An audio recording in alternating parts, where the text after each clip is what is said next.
Bonjour, je suis Cédric Fourmont, directeur associé de Valiance International. Nous sommes une société de conseil et d'accompagnement spécialisée sur les marchés d'Europe centrale et orientale. Trois grands types de projets, des projets d'export, des projets de sourcing et des projets d'implantation. Pour la partie sourcing, nous accompagnons un peu plus de 30 à 40 projets par an dans différents secteurs, différentes industries. J'ai le plaisir aujourd'hui de venir vous présenter les spécificités de ce sourcing en Europe de l'Est, comment identifier les bons fournisseurs sur la zone, à travers le cas concret d'un exemple de projet que nous avons accompagné. Alors le client dont je vous parle dans cet exemple est un retailer à dimension internationale qui est venu nous voir pour trois problématiques majeures. Premièrement, sécuriser sa supply chain qui était principalement dépendante de l'Asie. Aujourd'hui, sa chaîne de fournisseurs était beaucoup en Asie.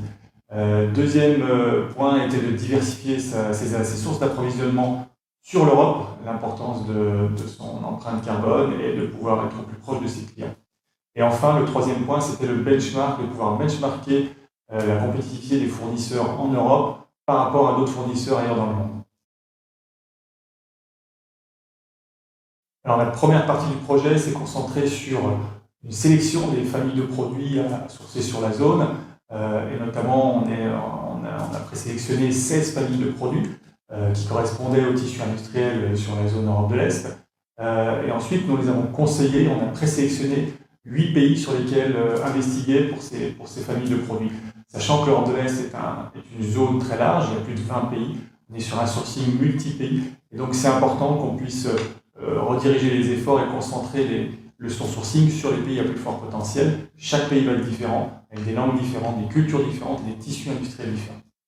Ensuite, on a aussi une première phase d'identification de tous ces contacts, et pour ça, on utilise une méthode très minutieuse. Il y a très peu de salons d'envergure sur la zone, les entreprises ne se valorisent pas énormément sur différents supports, et donc on passe par des contacts avec des associations locales, des clusters, des groupements d'exportateurs, des catalogues, des salons, et donc ça nécessite des ressources minutieuses et une approche très méthodique pour pouvoir identifier les bons fournisseurs. Alors, les résultats que ça nous a donné sur cette approche, on a réussi à identifier plus de 325 cibles potentielles dans un premier filtre en fonction des critères qui avaient été définis par le client, des sociétés qui correspondaient au profil général des produits que le client recherchait. Suite à cette longue liste, on a validé des critères clés, donc la gamme de produits, les certifications, les éléments qui sont essentiels pour le client. Et donc on a retenu 76 sociétés sur lesquelles on a passé l'une après l'autre ce qu'on appelle des RFI et des RFQ, donc pour qualifier en détail l'ensemble des critères qui étaient nécessaires pour pouvoir être référencé auprès de ce client-là, l'expérience export, la capacité logistique, les labels, les normes, etc. Sur ce travail-là, on est arrivé à une shortlist de 24 sociétés qualifiées pour des visites de site, des audits sur place. Et enfin, le client a retenu 10 sociétés, nouveaux fournisseurs pour référencer auprès de l'outil. Alors, je citerai 4 clés principales de réussite pour un sourcing d'identification sur la zone Europe de l'Est.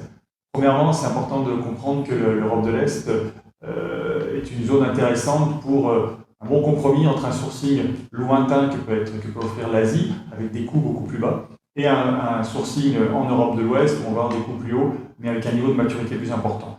Donc l'Europe de l'Est offre une alternative à ces deux options, donc on vient souvent en Europe de l'Est pour avoir des fournisseurs de proximité, réactivité, label Europe, avec un niveau de prix relativement compétitif par rapport à ce qu'on peut trouver en Europe de l'Ouest. Ensuite, le deuxième aspect de la clé de la réussite, c'est important, comme je l'expliquais tout à l'heure, de bien définir ces critères de sélection, à la fois logistique, le coût de la main-d'œuvre, le coût de production, mais également les soft skills, les soft criteria, comme on les appelait, qui peuvent être aussi liés à la différence de chaque pays. Par exemple, si vous êtes une PME, une structure qui a besoin de trouver un fournisseur rapide, efficace, relativement opérationnel rapidement, les pays comme la Pologne, la République tchèque, Slovaquie, Hongrie et Pays-Bas vont offrir une solution plus intéressante. En revanche, si vous êtes plutôt un grand groupe structuré avec un département supply chain, un département achat très organisé, des pays comme la Roumanie, Bulgarie, Serbie et l'Ukraine offrent des solutions en termes de coûts directs plus intéressantes. Et donc c'est important de les prendre en compte. Le troisième aspect de réussite d'un sourcing sur cette zone, c'est, comme j'expliquais tout à l'heure, de prendre en compte un sourcing très minutieux et donc de s'engager dans le temps, à la fois en termes d'identification, en termes de suite, ces fournisseurs, de les coacher, de les encadrer, parce qu'ils n'ont pas forcément l'habitude de rentrer dans une relation long terme. Et donc, il faut engager véritablement l'entreprise dans cette démarche. Donc, c'est une vraie stratégie d'entreprise. Enfin, le dernier point, c'est bien entendu de se faire bien accompagner. Vous avez des structures qui peuvent vous accompagner pour identifier, sélectionner, qualifier ces fournisseurs. Donc ça, c'est essentiel pour la réussite de votre sourcing sur la zone, car c'est encore une fois un sourcing sur lequel les ressources sont relativement importantes pour identifier les bons fournisseurs les plus pertinents sur la zone. Voilà, écoutez, je vous remercie. J'espère que ça vous a donné les premiers éléments pour avancer dans votre démarche de sourcing en Europe de l'Est. N'hésitez pas à me contacter si vous avez des questions sur le sujet. À très bientôt, au revoir.